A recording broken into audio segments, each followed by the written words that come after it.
Okay, so we're finally done. So this is basically what it looks like. I got my windshield put back on. Now eventually I'm probably going to tint this windshield just to darken it out a little bit, and then I probably will eventually be sanding down and then etch priming and painting the headlight assembly and some of the turn signal lights black, just to add a little bit more black to the bike.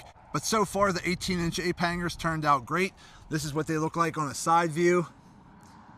Looks real good. Again, everything works, everything looks real good.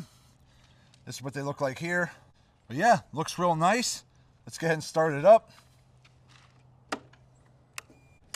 Okay, neutral, good. But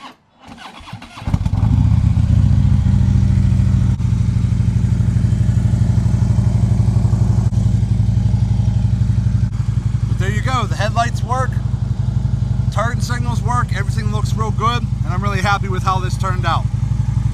Okay everybody, so there you go. So we went ahead and we swapped out the handlebar setup on my 2016 Harley Davidson Road King with a set of 18-inch ape hangers.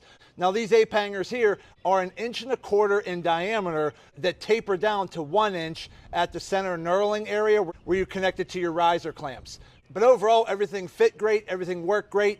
The Burley 16-inch wire and cable extension kit works great for these 18-inch handlebars because, again, the 16-inch kit gives you plenty of space for running 16-inch bars, but as you can see, there's still plenty of space to run 18-inch bars with a 16-inch Burley cable extension kit.